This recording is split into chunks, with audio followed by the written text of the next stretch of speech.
Hi, friends. It's Rebecca here. I just remembered that we recorded an entire episode without thanking our sort of special guests from last time we released an episode. Our last episode was the April Fool's one. So just a big thanks to Unsighted.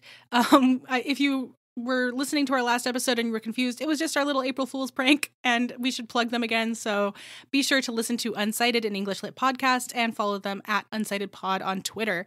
And with that, now on to the show.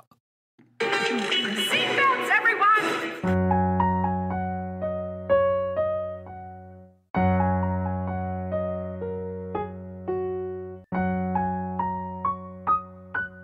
Hi, friends. Welcome back to Not Again, the podcast that brings college-level analysis to preschool-level content. I'm one of your hosts, Rebecca. And I'm your other host, Alan. How are you doing today? I'm relaxing, feeling good. Oh, okay. Yeah, you got me. You're relaxed and feeling good. I'm relaxed, feeling good. Next thing you know, octopus. Octopus in your neighborhood. We're talking about the Magic School Bus 1994. 1994. Yeah. Where even were you? I was 3 years old until December 24th, at which point I turned 4. Right, so I must have been like 5 or 6. Yeah, wow. We're talking about the Magic School Bus. Not because, here's the funny thing. Not because Warren watches it a lot, because you'd think he's watched it. He would. You'd think he'd love it because it's a show about a school bus, which is one of his favorite things. Maybe we should try again. Maybe we should. But because I watched it a lot. I did too. And there was this time when I was standing in the kitchen and for no reason in particular, I started singing the Magic School Bus theme song. And then like we do, we just started talking about it extensively. And then I was like, wait, stop. We should just do this for the pod. So. And that theme song still slaps. Oh my God, it's so good. It is one of the all-time great kid show theme songs. I was thinking about having before the intro music, just me going, seatbelts, everyone. But I can't do, Lily Tomlin is a goddess. Maybe I should just get a soundbite of her saying seatbelts, everyone, and put it in front. If that isn't there, then you know that I couldn't get a clear enough soundbite. Speaking of soundbites, our first ever... You want to surf on a sound wave, or...? Yes, I want to surf on a sound wave and cruise through the stars and stuff. And take a right at your intestine or whatever it is. And your second left past Mars. Yes, exactly. By the way, I don't want to actually be in anyone's intestines ever. She's done some stuff to those children. Okay, but we're going to do trivia and goofs. Yes, well, we're going to do trivia and goofs. But before that, we're going to, I just wanted to say, I'm going to plug up front that we actually released Patreon content. There's more coming, but I recorded an episode with a special guest star. His name is Warren, and it's only 5 minutes long, but it is a precious 5 minutes. And it's only available to our brand new and only tier, our Marble maintainers. For $3 a month, which honestly is not that much, unless it is that much, in which case I'm sorry for saying that about your income. You're beautiful the way you are. It's there if you want to. It's optional content. Yeah. Warren loves recording, so I can guarantee not only will you get our Frozen 2 commentary track with Martin and Adele, and not Alan because he didn't want to watch Frozen 2 again, which fair, and all the other content that I've posted in the past, but you will definitely be getting more episodes of just Warren bonus episodes, and eventually I have scripted, if you haven't listened to our 50th episode, Spectacular, I have scripted a television show that we drafted in that episode, and we just have to record it. And Alan still wants to record some thoughts about The Good Dinosaur, so we have a ton of stuff coming up. And it is now, and this is fun, for 50-some episodes, I'm going to have to go back through and change the episode description so that it says the right URL. So fun. It is now patreon.com/notagainpod. So you can support us. Makes it a lot clearer. If you want to support this podcast, you can go to ko-fi.com/notagain or patreon.com/notagainpod. Or if you don't like Alan, I can't stress this enough. You are allowed to not like him. He's very unlikable, right? I'm not here for everybody. Yeah, you're the worst. So if you don't like him, you can still support just me at buymeacoffee.com/potato lady. So I wanted to put that up front because I'm really proud of the redesign. I drew a Marble maintainer icon. It's a watering can watering a flower, but the flower it kind of goes off of the other artwork I've done where there's flowers, but the center of the flower is a marble. And I plan on putting a lot more stuff up there. And honestly, this is no joke. if you subscribe to our Patreon, you are helping us buy diapers and stuff. Like, we're really appreciative of that. And it helps us keep going with this podcast, and maybe we'll even be able to update more regularly too. So the plugs are up front. And now, as Alan said, we are going to do trivia and goofs. Yeah. So we just can't go into the Magic School Bus without doing some trivia about Magic School Bus. And I went on IMDb, and I know that anybody can go on IMDb, you know what I mean? Like, but it's just fun to talk about it, because the first trivia is the 8 kids have the same personalities throughout the series. And it's like, yeah, that's not trivia. That's their personality. That's just who they are. Yes. I also don't think artist is a personality. Love Tim. Love what he brings to his show. Great energy, but like Tim must have a personality outside of does art. But maybe not. It's a kid's show, so everything's really simplified. The goofs, I love this because this is, again, the same thing as like when you have a dinosaur show, like the dinosaur nerds show up on, IMDb. Oh, yeah, right. Like, this is just amazing. Although Liz is female, because remember, Miss Frizzle has a pet lizard named Liz, she is actually a male Jackson's chameleon. Female Jackson's chameleons do not have horns. Well, actually... Did you know this cartoon is not 100% accurate? According to my research, Dorothy Ann wrote this. Yeah, seriously. I was going to say I'm a Dorothy Ann. You know how people do this with Sex and the City where they do like, I'm a Carrie or I'm a Blarissa. Yeah, Blarissa. I don't know. It's Carrie, Blarissa, Coco, and Pop, right? Melanie. Oh, right, yes. Right, well, that was just season 2. Oh, okay. I've never watched a single episode of that show. Yeah. But they say that, right? I think that we should do that, but with Miss Frizzle's class, because I think that's more accurate. Because I would love to say that I'm a Dorothy Ann, a DA, except that I don't do research. I'm just a know-it-all without it. So that's just like an annoying trait without actually being able to back it up. Without actually backing it up with the real answer. Yeah, so I can't say according to my research because I've never done any research. And also, I guess that's just every internet user ever. It's just like, I'm right. No, I don't have facts. I heard half of an NPR episode once. I am going to correct you. Yeah, plus she somehow makes it pretty, like not as condescending as I do. So I have to be honest and say that I am an Arnold, which IMDb trivia person here has called him an overthinker. Let's just say he's super anxious. He's got anxiety. Yeah. And is always the one who doesn't want to go on the field trip. And also probably could be said to be the rational one in the group. Yeah, a little neurotic, but like, again, they have like real... These field trips aren't the old mill. Yeah. So, I mean, like, every other kid is like, yeah, Miss Frizzle, turn us into bats. And Arnold's like, I don't want to do that. And they're like, Arnold, get a life, okay? We're going to turn it into bats. We're going to be bats now, Arnold. Get in line. So I just wanted to start with that. Well, I'm probably more of a... I guess I'm a Carlos, my guess. Yes, I was going to call you a Carlos for sure. Just... because bad jokes are your thing. Yeah. It's not your fault. You're a dad. I was a little bit of an Arnold, too. Yeah. So I would say, like... Well, this brings me to another topic, because these stereotype things, or archetype, whatever you want to call it, in these kid shows, have a little bit of a disservice, because, like, kids will do exactly what we're doing right now, which is to see which one they fit. And the thing is like, I'm a Carlos, Arnold, Dorothy Ann. Yeah. It's like saying you're a Hufflepuff. It's like, first of all... It's a little you're forcing yourself to you're limiting yourself. Yeah. First of all, we don't want to talk about that lady anymore. Like, I'm going to be done with that. But second of all, it's like, no, personalities are actually quite variable. And oftentimes you can't shoehorn yourself or whatever or pigeonhole yourself into one category. But I am primarily... for the record, a Ravenclaw. And second of all, possibly a little Hufflepuff and Slytherin too. See, it doesn't work. I'm definitely not brave, though. Everybody's Michelangelo. I don't know. I'm not a Gryffindor. I will run away from the living chessmen. So I would say that I am primarily an Arnold. But I got a little bit of Tim in there when I'm feeling artsy, which is apparently a personality. You know, I got a little bit of everybody, except for perhaps Phoebe, because she's super kind to animals. And I like animals, but, like, I'm not super kind, you know? I'm pretty awful. So those are trivia and goofs for the Magic School Bus. So I just wanted to basically discuss the premise of the show. If you haven't seen it, there is a new one on Netflix. I would highly recommend looking up the old one first because it's a classic.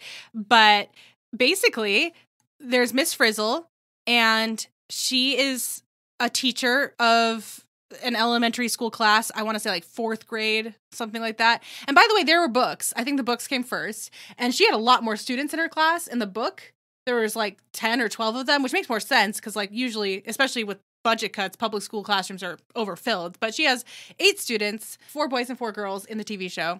There's apparently Phoebe the nice one / bleeding heart for animals, Dorothy Ann. Oh, and I'm going to find out it's actually 6 at some point. I said 8, hoping I was right. So we'll find out. Dorothy Ann, who is according to my research, like smart girl. Bookworm, yes. Bookworm. There's Keisha, who is, God, I hope, what do they even say?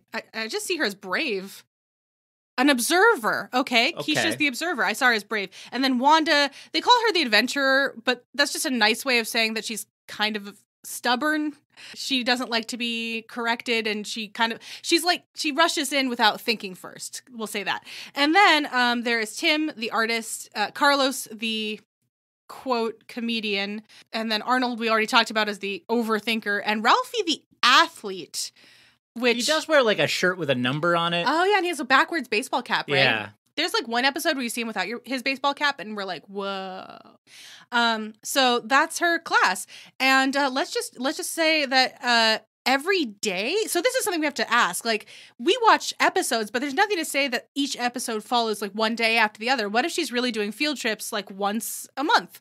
And like, it just feels like every day they get to school and they're like, okay, what are we doing today? Miss Russell's like, field trip, everyone. And it's like, wait, just yesterday. Not another field trip. Yeah. No, Like, but this is a good question because like it's I like the show a lot because it's science mostly. it's very educational. But she never teaches them English or math. Yeah. Or phys ed or anything else, health. Well, a little bit of health, I guess. Yeah, they definitely do A the little human bit body a of couple human times. body anatomy, that kind of thing. And some astronomy. Yeah, but Which is a science. that's generally in the Yeah. science realm. So it's just the science unit because she does have to teach them English at some point. She is their general.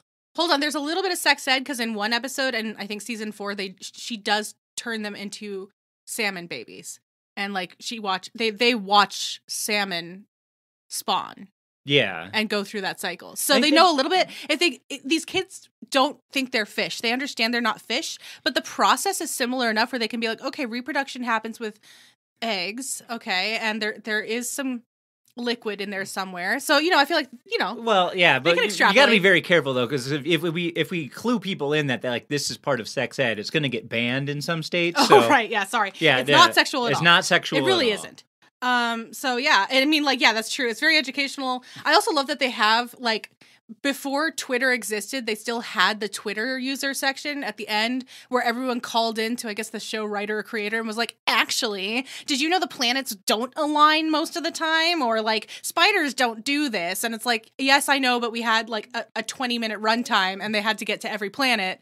And Pluto was still a planet at the time, so they had 9 planets to go to. They really got to go. Yeah, like Arnold took his helmet off when he was standing on Pluto. He'd be dead, but for some reason they decided to just have him have a cold instead of, dead. Instead of in this kid show that is rated G. Yeah, super G. Super G, they didn't involve a tragic death. Yes. I cut you off, though. So you liked it because it was about science, but she doesn't really do the full elementary school, curriculum. The whole general education or liberal arts education. Yeah. You got to have some other subjects in there, man. So maybe it is just like 5 times a year, 10 times a year. Right. Well, that's another thing. So first we have to ask who owns this bus, because usually the buses go through their own company that work with the school. Or the school itself. But it clearly seems to be Miss Frizzle's bus. It is her magic bus. And so, like, she's responsible for fixing it in one episode. yeah, so exactly. It's her bus. I think she even, like, drives it home. So, like, she goes for this job interview. They're like, 4th grade teacher needed for small class. We're a Montessori type school, we're different. And she comes for this interview. She drives up in a bus and she's like, I brought my own bus. And they're like, you brought your own bus to this interview? And she's like, yes. Are these sugar packets free? Like, that's an inside joke. Yes. So like, if you're ever messing up an interview, you just kind of like, or you're interviewing for a job you're not qualified for, you just show up to have some fun and then like steal their sugar packets from their like coffee station. But yeah, so like she brings her own bus to the interview. They're like, okay, how, what questions did I get asked? Like, how would you engage students to make sure they're learning? I would put them on the And bus. she's like, well, I have this magic bus and it can go any when and anywhere, and it can turn into any kind of vehicle at all. Most fish. It can turn into most fish. A spider. And it can also withstand temperatures of over 350 degrees. We are going to go to a volcano. We have a release form. Oh, yes. And it can get bigger and smaller. And they're sitting there like, And math? And they're like, and she's like, oh, no, not that. Math is really boring. Like, what are we going to do? Like, go on the bus and go into a math textbook? Yeah, we're going to go into a number. Boring. Yeah, like, that's not going to happen. But look, they are going to meet dinosaurs at least once. And they're like, well, it's your own bus? And she's like, yeah. And they're like, okay. So we don't have to dedicate any of our budget to this, and she's like, "Nope, it's all me." And I'm magic, maybe. Yeah, maybe it's the bus. I also subsist on the sugar packets. Is she a witch? Yes. who like made a sentient bus? Sentient, I said it. She's I mean, she's at least some sort of like timeless wizard. She's Merlin. Yeah, could be. So Miss Frizzle gets the job, and then we have when you're a teacher, and I think elementary works the same way. You have to present your lesson plans ahead of time. You know, supposedly your supervisor is going to occasionally check them. They never do. So her lesson plans are going to be, I'm going to trick children into asking questions about the subject of the day that will lead to a field trip. They will be in what they think is constant peril, but because I'm omniscient, I'll know they're never in actual danger, and they will learn the lesson that they need to learn. And the objectives are, let's see, we need I can statements. So like, I can identify volcano parts from the inside. I can shrink down and get baked into a cake. Which is funny because the intro says baked into a pie, but they get baked into a cake in the show. So they just needed to rhyme there. That was cheap of them to do.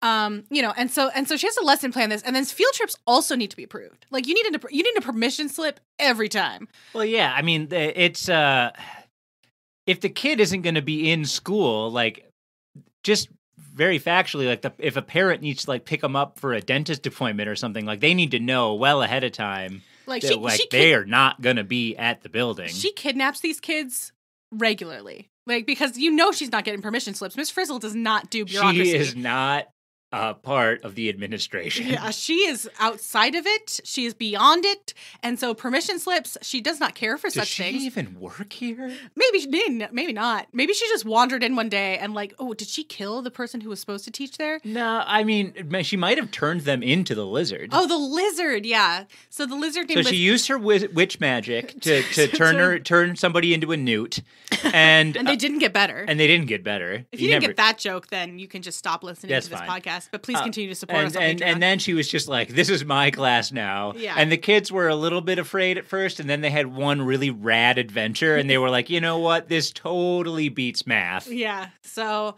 and by the way, I was surprised to find out that Liz was based on a real chameleon. I thought they just drew an generic lizard and put some horns on her. I didn't even. They probably did. Yeah, like, I mean, apparently, well, hold on. She's a Richardson's ground squirrel or whatever. What is it now? Jackson's chameleon. That's vaguely what she looks like, but really not. She looks like a triceratops. So it could be anything. Yeah. I think she looks more like a triceratops than this chameleon. But in case you were wondering, female Jackson's chameleons do not have horns. And you know what else? Reindeer shed their antlers in the winter. So Santa, you know. Anyway, so it's just like that. Like, you just immediately take the magic out of it. But yeah, so so then the next thing. So you need the permission slips. She's taking these kids on field trips. She has to have the lesson plans. Then the other problem that I have is you're in 3rd grade. You learn math, science, history, English, maybe a foreign language, social studies. I already said that. Whatever. I'm missing one. I was a teacher. What am I missing? Math, science, English? Gym. Sure. You learn gym. And then you go to 4th grade and your teacher is friggin' magical and takes you on adventures constantly through time, space, every dimension imaginable, every kind of biome. You explore space, everything. And then you go to 5th grade and go, oh, it's back to like reading, writing, arithmetic. Like that's it. Like it was just the 4th grade that we did this awesome stuff. And it's like, there's just no way. Like people would. And your 5th grade teacher is like, and so last year you learned about fractions. And they're like, no. I mean, they would say that anyway. Yeah. You should have learned this last year comment is hilarious because learning loss occurs over the summer and, you know, people retain about 5% of what they learn. Well, and this, to go off on a really weird tangent. What was it? The kind of math that Common Core, the kind of thing that everybody's mad about right now for some reason.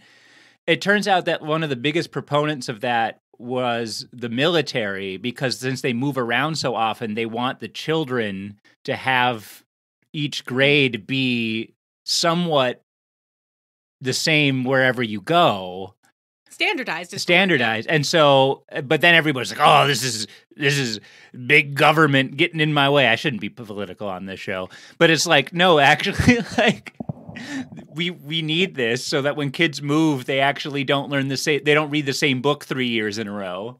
I'm mad about math because when I was in school, my teachers would be like, you have to learn this. You're not going to have a calculator in your pocket wherever you go.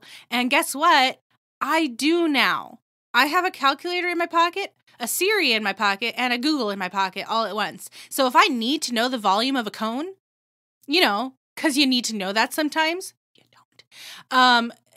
I can just Google it. And so so we're stuck in like 1952 education system wise, and we're in the future. Like we're in the future right now. The future is now. And nothing has evolved in the school system. So we're just still learning math we don't need to know. Like the quadratic formula or whatever, we're still learning the song for it when you could just Google quadratic equation. Yeah, I'm still a teacher in some weird universe. But and I actually had occasion to tell my students that they needed to use the quadratic formula. And I talked about it, and then I said, you can just use the internet. Yeah. The internet, like, you don't have to, memorize it. I'll tell you how to kind of use it, and I'll tell you kind of what it means, and then use the whole internet. Here's the thing. People evolve. I'm not talking about evolution. I'm talking about, like, changes. Over time. They change. People change over time. Society changes over time. Technology changes over time. The systems that people use to live their lives and go about their education, their criminal justice, whatever, also have to change alongside that. That's why people are so upset that minimum wage is still $7, because it's not like $7 just literally isn't what it used to be. So, like, things have to evolve. A gallon of milk doesn't cost the same as it did when that law was enacted. You used to be able to fill up your gas tank for 75 cents. Okay? You can't anymore. And that's fine. It's just that things need to evolve alongside society and people and technology. So the school system is painfully out of date. And it becomes frustrating, especially when you're working as a teacher, to realize, like, we don't actually have to do any of this. Like, middle school math, where you just start to touch on algebra a little bit, that kind of pre-algebra stage where you learn what a variable is, that's probably enough. Like, after that, forcing every kid to go through geometry and calculus and algebra 2 and whatever else, when they could just Google it and also most definitely will not use it, like 99 times out of 100 in their careers or like lives, is ridiculous. What we're saying is Miss Frizzle is right. Yes, and absolutely. wicked field trips are the way to go. Well, they are, because we talk about immersion learning and engagement. I mean, it was so funny. Like, when I was in teacher school, I probably talked about this already, but whatever.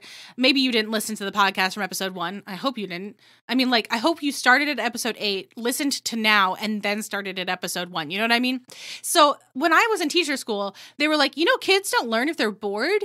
And also kids need to learn in different ways. So you need to differentiate your learning, and you need to constantly be engaging and innovating and, like, working with each kid individually. And then they're like, here's a classroom full of 40 students and a Common Core curriculum that is absolutely boring and not engaging in any way. So they taught me, they basically said, like, did you know that when you're teaching students, they won't learn from you? All right, bye, go teach students. Good luck. And it's like, okay. Like, it's not enough to just define engagement for me and tell me that I need to engage students. If you're giving me content that isn't engaging, like, I can do a song and dance, but The Great Gatsby is still going to be boring. You know what I mean? And I mean, like, I did act out Beowulf a little bit, but I just was getting into the action. That's all. He, like, had Grendel's mom pinned down and was, like, trying to stab her while she was trying to claw him. It was exciting. I'm a dork, okay? My seniors were like, wow, Goose is really getting into this. And I was like, yeah, I am. Sorry.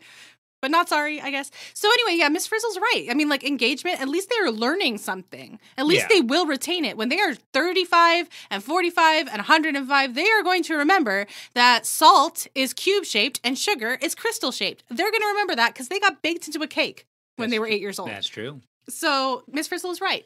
The point is, though, that the bureaucracy would stop her. The red tape would stop her. You know, like innovation in the education system is quickly quashed. Yes, and as a scientist, I know that salt is cubic. Yes. And so that's the introduction to the Magic School Bus and our assessment of the premise. And you know, I like the one episode where the bus. Maybe we should talk about a couple episodes. Yes, we probably will next time. Actually go into it. But I like the episode where the bus doesn't change. Like, it does its little swirly thing and then just still looks like a bus. And they're like, Miss Frizzle, the bus is broken. And she's like, no, go inside. And they go inside and it's like a whole research area for like making hypotheses and testing them. So yes, it's a very scientific show. That was an episode where Keisha had found a mysterious item. It was like a ring with, it almost looked like a dream catcher, but bigger and without the like feathers and beads and stuff. And she wanted to use it for show and tell, I think, but she didn't know what it did. So they decided to run like hypotheses through a simulator to see if they could figure out what it did. Like, one person was like, maybe people used it to catch fish. And so they like ran a simulation and they were like, no, on testing, the small fish swim through the holes and the big fish swim around it. So that can't be it. You know, like, that was kind of cool. You learned the scientific method. It ended up being a game, by the way. Like a darts game or something like that, where you like throw things through the holes. You roll the hoop and then somebody tries to throw a spear through the holes. Through the hole, yeah. Which sounds awesome. We should throw spears more. Which was an ancient game, I think, like a real thing. Oh yeah, they tried to be factual. Like, the whole show was like, that was the point. Is like, they tried their best to be as factual as possible, and then at the end, they gave people the chance to say like, wait, that wasn't accurate. And like, they would explain it like, yeah, we couldn't be accurate for this, but thank you for, you know, saying, I mean, these were fake people calling in, but you know, they were acknowledging that they were not able to do it as perfectly as they could, you know? Yeah. So that's just what we were talking about, is just like, I just like the practicality of it. I mean, just like, if I were in fourth grade, and no, I would have been Arnold. I would have been glad to go back to fifth grade, where it's like, and now we're going to go through boring stuff. But like, those kids, when they go on to other grades and college and everything like that, they're just going to revolt. They're going to be like, excuse me, it's magical field trip or nothing. Okay. Like, I've been a fish. I'm not sitting here and listening to the War of 1812. I have been outside of myself and within myself. I have explored one of my classmates' arteries. I've been inside his blood. So you're telling me about fractions, and I'm telling you, I want to be a blood cell or nothing. You teach me fractions through just like turning me into half of myself. I've never been half of myself. What is this, Mr. Finkelstein? I'm assuming that's the fifth grade teacher's name. Mr. Boringstein. Boringstein. Like, I swear all the other teachers probably hate her. Like, she goes into the teacher's lounge, like, what's up, everybody? And they're like, oh. They're all like hungover and like and like eating their sad sandwich, and she's like, "Hello, everybody." Yeah, like, where did you go today, Frizzle? What were you doing? You know, I've had your students come into my classroom and they hate me. I've had to bring pencils from home, and you have a magic bus. Why aren't you using your powers to offset the cripplingly low budget we have at our school? Also, like... there's haves and have-nots in this school. Also, yeah, I mean, like, Phoebe, her catchphrase, every student has a catchphrase. Her catchphrase is, at my old school, we never became half of ourselves. And it's like, yeah, Phoebe, how did that feel when you transferred into Miss Frizzle's class in the middle of the year? Like, you're just like, you come from a different public school and you get in and Miss Frizzle's like, hey, Phoebe, welcome to the class. Let me introduce you to the other 7 students. Arnold has PTSD. Yeah. Everyone else thinks this is pretty rad. And now go get on the magic school bus. And Phoebe's like, I'm sorry, what? the what? And she's like, yeah, we're just gonna go to space today. And Phoebe's like, so, like, where no man's ever gone before. Wait, so I brought like a ruler, and like a notebook. The piece of paper said number 2 pencils and an eraser. Yeah, I did this summer reading. So I read There's a Boy in the Girl's Bathroom. It was great. I wrote a book report on it for no. We're just okay. We're going to go now. Okay. I'll just put stuff in my desk. Oh, there's spiders in here. Like, no one's ever used this desk. Okay. Well, yeah. At my old school, Phoebe just sitting in the corner, just like, but at my old school, Wait, which school is the abnormal one? My old school or this one? Does every 4th grade classroom have a magic bus except the one I came from? Or is this the unusual one? The existential crisis. Let's talk about Miss Frizzle's wardrobe, okay? She has a dress. She brings it. For every occasion, matching earrings, matching shoes. Does she make them? Does she have one dress that magically changes depending on? She must. Yeah, and as it's just, I assume her closet's just full of like very particularly themed dresses. Like Joanne's Fabrics does not have the dress, like the fabric she needs to make her like exploring a river and seeing that water can erode rock dress. So, but she's got that. She's got a very particular supplier. But like she is on it, and I love it. And by the way, her catchphrase of "take chances, make mistakes, and get messy" is wonderful. But of course, the school system will punish students anytime they make mistakes by lowering their grades and making them feel bad about themselves. And we all agree that you need to make mistakes to learn. So it's really weird that we then punish students for that when that is part of the learning process. It's almost like grades are the antithesis of learning. Antithetical is the word I was looking for. There we go. So anyway, -1. Yeah, I know. Like I made a mistake. Oh my God. Yep, I'm the worst. So we as an audience, we watch this, and the only reason we're not horrified is because we implicitly believe that Miss Frizzle has got this. There are many episodes where they are in danger, like actual danger, and Miss Frizzle's chill. So we're like, okay, she must know this is fine, right? She must know everything and what's going to happen and have a failsafe for everything. Because she always has that gleam in her eye, like, yeah, I already knew this was going to happen. Like, she really is just omniscient and also psychic. Yeah. Like, she can tell the future. But, like, sometimes there is a polar bear. Yeah. And it's just like, polar bears aren't friendly. There literally is just a polar bear in one episode. And they're learning about body heat in that one, I believe. Yeah, like heat, thermodynamics. Yeah, it's pretty cool. What if we're just wrong? What if she's just like, I hope this works out. Yeah, like Ralphie just like pokes the bear's nose and it's just like, oh, that didn't end well. I mean, Arnold... Get the clonatron ready. Yeah, we already talked about how Arnold took his helmet off. Like, did she know that was going to happen? And she was okay with, like, she's like, one of my students... She looks at her crystal ball, I guess. She probably has one. And she sees in the future that one of her students is going to be on Pluto, on the surface of Pluto, and take his space helmet off. And she was like, yeah, that's fine. Or is she just like, wow, that was unexpected. Hope this works out. Like, we just believe, and we might believe erroneously, that she's got this. She never says, like, don't worry, class. Remember, no matter what happens, I've got this. I'm magic. We just kind of assume that. But it's never confirmed. She just has a glint in her eye that makes us trust her. And yeah, I don't know. It's just something to think about. Like, we never get confirmation that she's a time wizard. This is the kind of the question. Is Arnold right to be worried, or is he not right to be worried? Exactly. Like, Arnold doesn't have that implicit trust that we have. He believes Miss Frizzle is flawed. We don't. Yeah, he believes that she's human, and he might be right. And he might be wrong. Honestly, it makes me think of the Venture Brothers, a fantastic but adult cartoon show where they just have clones ready to go in case the boys die. Like, when Arnold took his helmet off on Pluto, did he die? Do we see like a cloned version of, like, how many of these kids? How deep does it go? Yeah, like, does she just have a basement full of like cryo tubes full of clones ready to go? I mean, yeah, probably. It's a cartoon. Yeah, okay. Well, so that's, I mean, yeah, all right. So, I guess, like, next time we'll talk about one or two specific episodes. Like, I think so. We'll watch and take we'll notes. each pick out one that we want to talk about. I think we might do a compare and contrast. Like, we watch a couple episodes of the old and a couple episodes of the new. Because I've seen some episodes of the new one on Netflix with Miss Frizzle's cousin? Grandniece. I mean, yeah, she has a twin cousin the way that Arnold has a twin cousin. Janet, right? Her name's Janet. So we'll watch that. We'll do a compare and contrast because I've seen some episodes and it's not bad. I think they got rid of Phoebe because they were like, do we need two kind of bland white girls? No, we can take one out and replace her with someone more interesting. So I think they got rid of Phoebe but kept DA.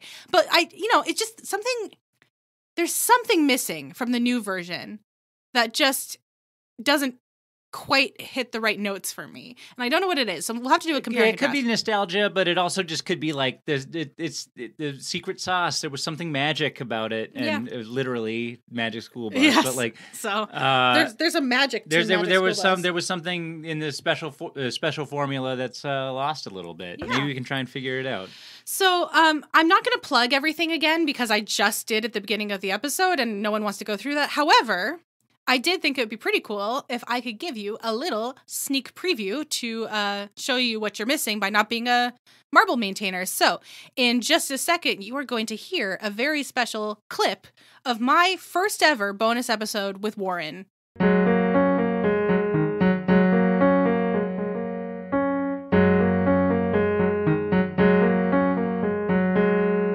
Hello, Warren speaking. Good. Okay.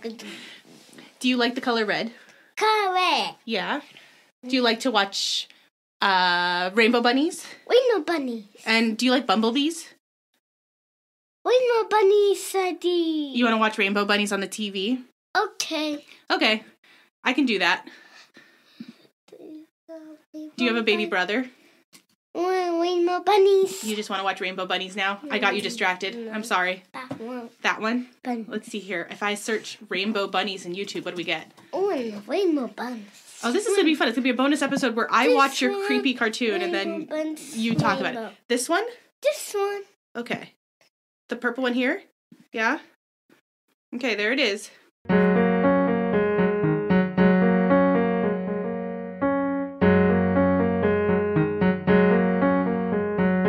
All right, that was just a taste, and I hope that you will subscribe to our Patreon to get the full episode. It is pretty cute. I believe I called it Hideous Monster Fluff Balls or something like that. But whatever it is, yeah, and if you want to know what we talk about, it's something called Sunny Bunnies. It's on Amazon Prime, but also YouTube. Fair warning, it's horrifying in a kind of like Teletubbies sort of way. So, you know, but they're like really short. They're like clips on YouTube. So you can get an idea of it. We end up watching that while we're recording, and like it ends up being kind of a live commentary for me while Warren watches Sunny Bunnies. So with that, we have reached the end of our time together for today. We'll be back next week to learn with you again. Until then, thank you for listening. Thank you for existing. And thank you for helping us to maintain our marbles for just one more week.